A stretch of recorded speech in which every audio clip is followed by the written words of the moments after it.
Hello everyone, welcome to the last video in this summer series where I sit down and I read The Wild Robot Escapes by Peter Brown.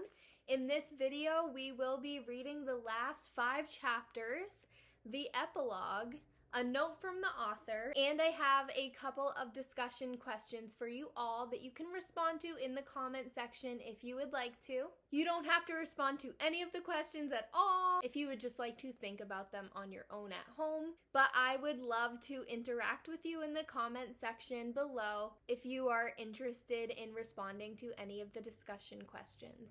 So without any further ado, let's go ahead and jump into chapter 86 called The Flight.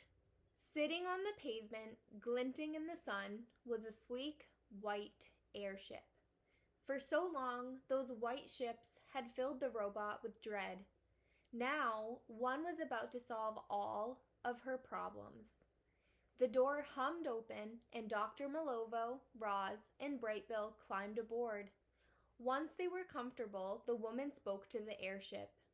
"Take us to the island where Rosum Unit 7134 was found." The engines fired up, and the ship lifted off. It floated high into the air, turned to the north, and started cruising above the sky. The three of them quietly watched the buildings and streets pass below. The city seemed to go on forever, but as they flew faster and farther, it slowly gave way to towns and countryside. They crossed the hard edge of the coastline, and then there was only the ocean and the sky and the airship. The ocean was deep. However, scattered throughout the dark depths were shallow areas, sandbars, reefs, islands just under the waves. In places, bizarre rock formations stuck up from the shallows. Or were they old ruins of old buildings? The mysterious shapes faded behind the airship and were replaced by more dark depths. The ship flew on, and the hours flew by. Gradually, fluffy clouds came into view on the edge of the horizon. Beneath the clouds was a faint smudge of green. The island. It grew closer and bigger, and then Roz was gazing out at all the places she'd missed. The rocky shore, the mountain and the waterfall, the forests and the meadows and the ponds. Air blasted toward the ground as the ship lowered itself into a grassy clearing. It gently touched down. The engines powered off. And here we have Dr. Malovo taking Roz and Brightbill back to their home in the airship. Chapter 87 is called The Homecoming. The airship's door hummed open, and our robot stepped outside. Everything was still and silent, but Roz knew hidden animals were watching, and she greeted them with a mighty roar. "Animals of the island, I have returned. I may look different, but I promise you I am your old friend Roz." Her words boomed across the island, but the only response was her own voice echoing back. The wild robot needed to be wilder, so she reached down and started smearing handfuls of mud across her body. Then she pressed clumps of weeds and flowers into her muddy coating until she looked more like her old wild self. Brightbill fluttered out from the airship and perched on Roz's shoulder.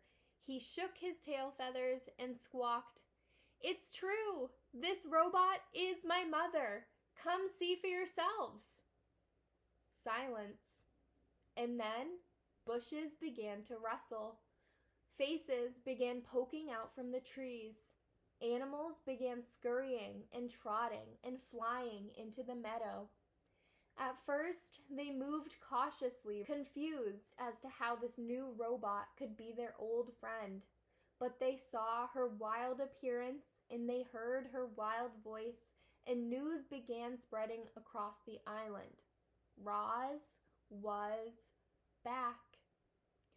A crowd of friendly creatures gathered around our robot. There was Brightbill's flock, and the beaver, and the deer families, and Fink the fox, and Swooper the owl. Bears came lumbering down from the hills, and fish jumped up from the ponds, and vultures circled above. Even the nocturnal creatures crawled out from their burrows into daylight to join the celebration. Oh, how good it feels to return from a long journey and find your friends and family waiting for you.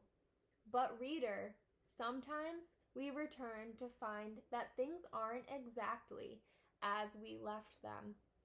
As you know, the wilderness can be a harsh place, and while Roz was away, it had claimed its share of our friends. The robot saw the raccoons, Lumpkin and Bumpkin, but not Rumpkin. Nor did she see Broadfoot, the moose, or Digdown, the groundhog.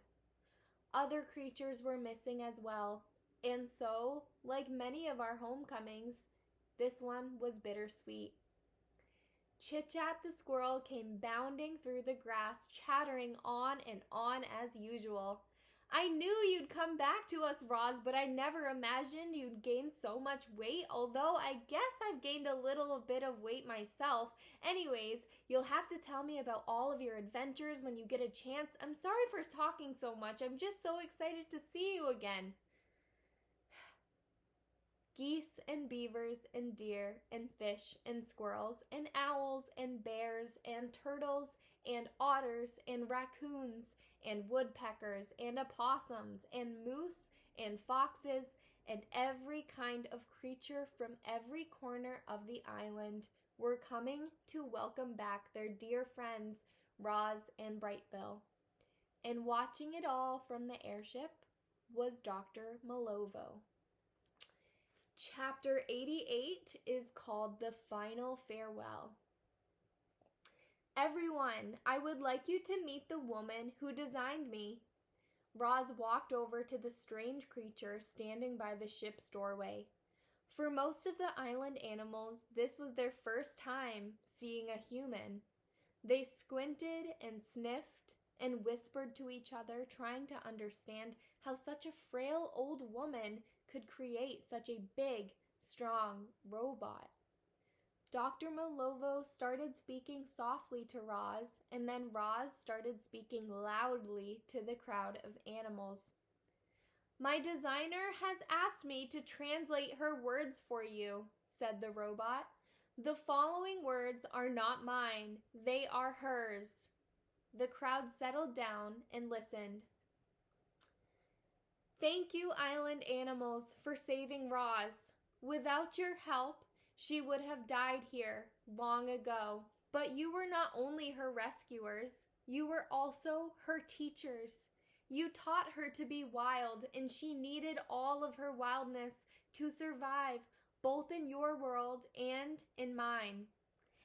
As I look around at this wild paradise, I finally understand why Roz tried so hard to get back here. She does not belong with robots and humans. She belongs here, on this island, with all of you. We cannot risk others learning about this place. That is why I will soon leave and never return. But I promise to keep your island a secret so that all of you can live in peace. And I will spend the rest of my days filled with wonder at the miracle that is our wild robot. The meadow fell silent. A flurry of wing beats and Brightbill landed in the grass near Dr. Malovo. He gazed up at the woman, deep into her eyes, and then he bowed his head. Then the other geese in his flock bowed their heads. Crownpoint the buck bowed his head. Pinktail the opossum bowed. Mr. and Mrs. Beaver bowed. The lizards bowed, followed by the turtles and the frogs.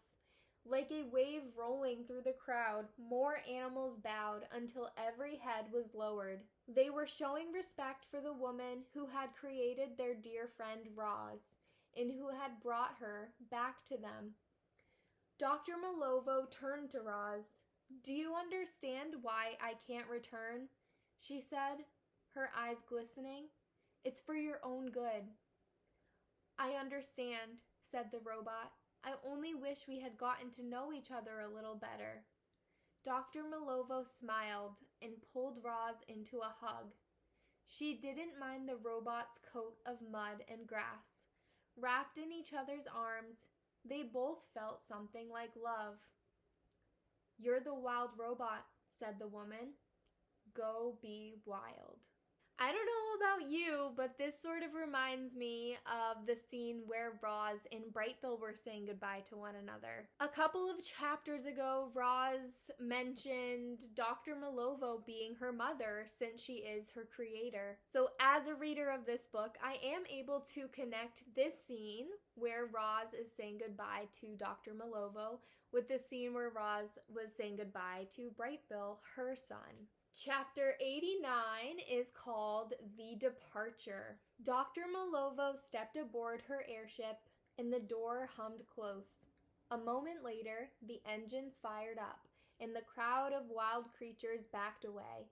Then the ship rose above the island, turned to the south, and disappeared into the sky.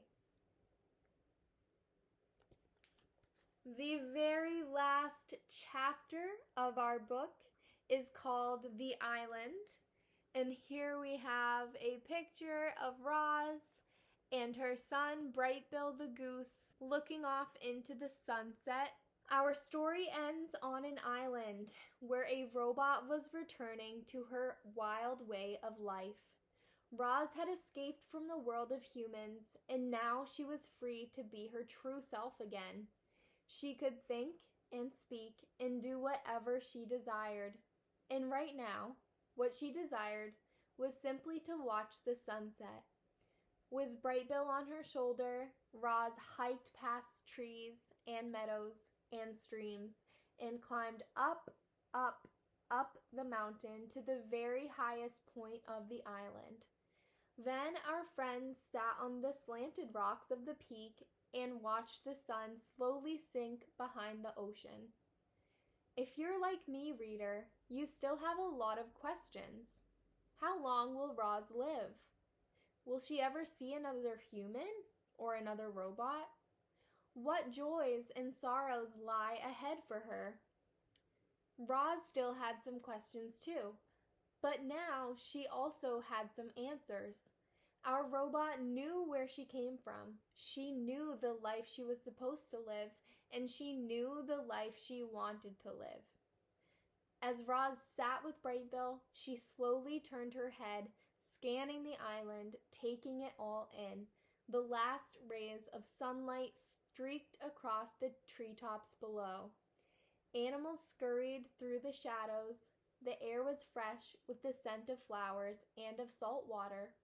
The sky began darkening, the crickets began chirping, the stars began twinkling. Everything was just right. Roz felt safe and happy and loved. The wild robot was home. And I'll show you that picture one last time.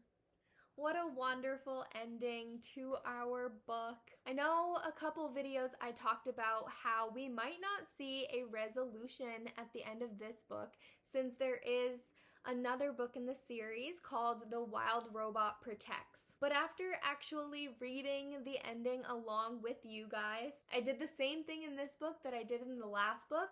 I really wanted to be surprised along with you guys while reading, so I made sure that I did not read the book before actually reading it aloud in the classroom to my students.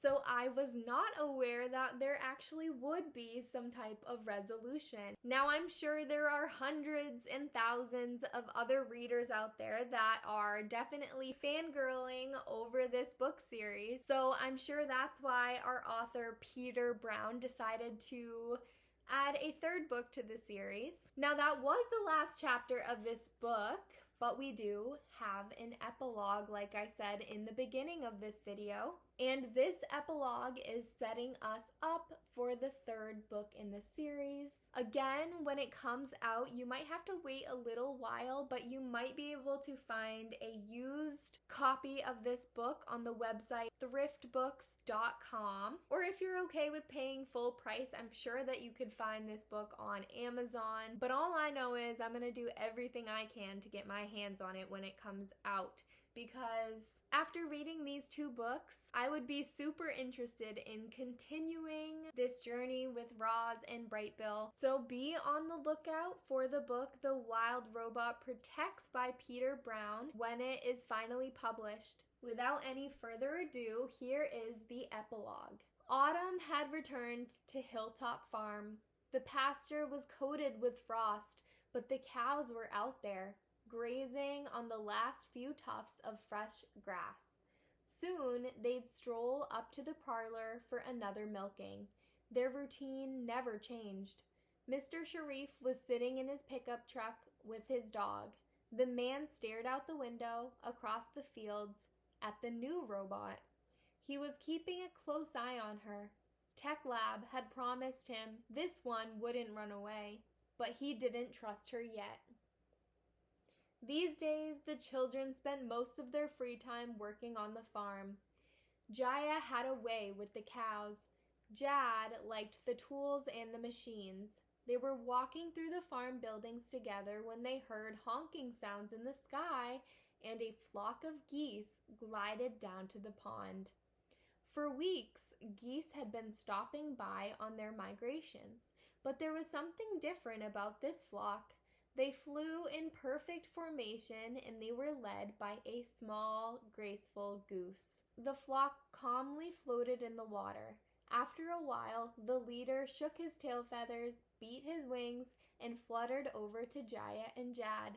The goose stood in front of the children. He gazed deep into their eyes. Then he craned his neck around, plucked out one of his feathers, and laid it on the ground by their feet. Jaya and Jad looked at each other and smiled. The children had been waiting for this moment.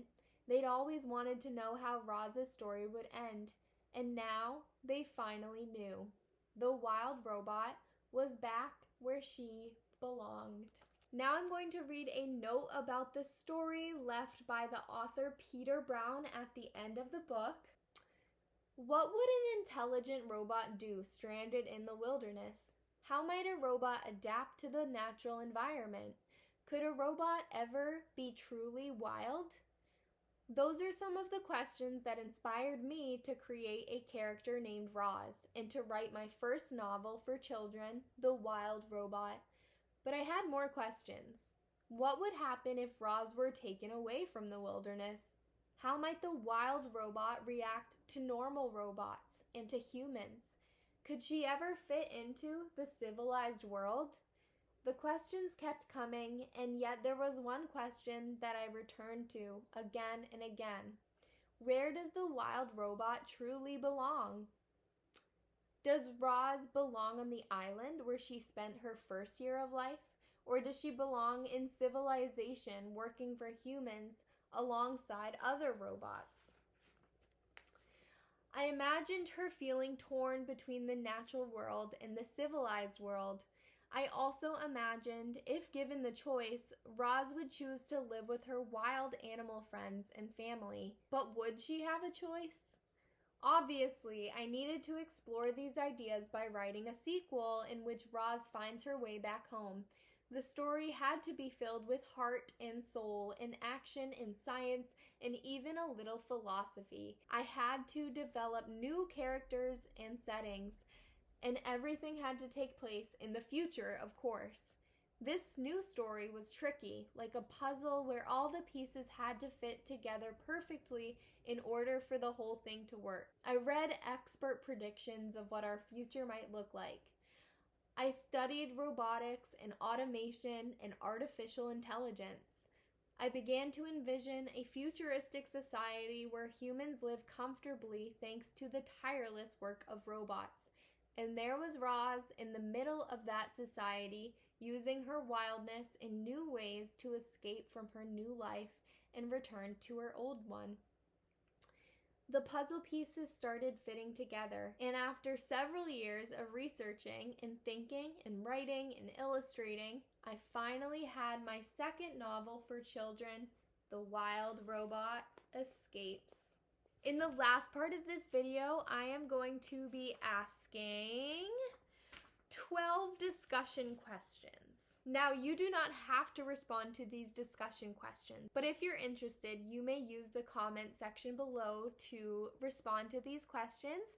And once I read your comments, I will definitely make sure to respond to them. There is a discussion guide at the end of this book that I'm going to be using for the questions. When answering these questions, you can start by labeling them. There are 12 questions. So let's say you only want to answer questions 2 and 9, okay? So you would label your first question, number 2, with a period next to it, and then you would type out your response, okay? You would press enter 2 times in order to make a new paragraph, and then you would label your next question number with a period next to it and type out your next response. And so on. You may answer as many or as few questions as you'd like. Question number 1. The Wild Robot Escapes takes place in a world that looks very similar to ours. But what are some hints that this story takes place in the future? Question number 2. How do the illustrations shape your reading of the story? Which illustrations do you like best and why? Question number 3. When Roz the robot arrives at her new home, she learns that she will be responsible for working on the Sharif family farm. What are some of Roz's responsibilities? Question number 4. Even though Roz enjoys life on the farm, why does she want to leave?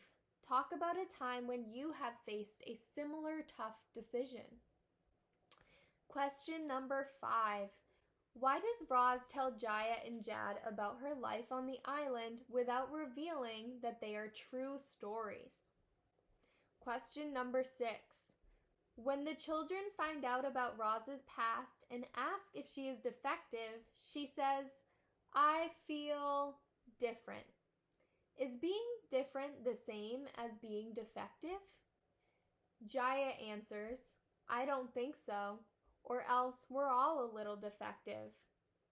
What does Jaya mean? Question number 7. Many animal characters are introduced in this book, including Coral the whale, Thud the ram, and Sprinkles the skunk. Who was your favorite new character? Question number 8. Why do the wolves attack Roz? Why does Shadow keep trying to catch Roz even though he cannot eat her? Question number 9. Dr. Malovo tells Roz, "Roz, people are afraid of you. They saw you fleeing through the city and they think you're dangerous." She continues, "The Recos have never given me a single reason to worry, but you have." What does Dr. Malovo mean? Question number 10. When Roz is captured by Dr. Malovo, Roz asks many questions about herself, such as, why do I fear water? Why am I female? Why was my body designed this way? Why does my computer brain know some things and not others? Can you think of some of the answers to these questions? Question number 11. Roz finally returns home with Dr. Malovo's help, but Dr. Malovo leaves the island and says she will never come back. Why does she do this? And this is the last question, question number 12. At the end of the book, the narrator states, "If you're like me, reader, you still have a lot of questions. How long will Roz live? Will she ever see another human or another robot? What joys and sorrows lie ahead for her?" Roz still had some questions too, but now she also had some answers. Our robot knew where she came from. She knew the life she was supposed to live, and she knew the life she wanted to live. Why did Peter Brown, our author here, decide not to give the reader all the answers? Ooh, I really like that question. And that concludes the second book of the series, The Wild Robot Escapes by Peter Brown. I have had a lot of fun reading this book and making these videos and interacting with you all in the comment section this summer about the book. Thank you, thank you, thank you so much for watching them, and I hope you have an amazing rest of your summer. Don't forget to visit me when you're in 4th grade. You all know that my door is always open, and I cannot wait to see you in the fall. Once again, have a wonderful rest of your summer, and hopefully I will see you at the end of August. Bye, friends!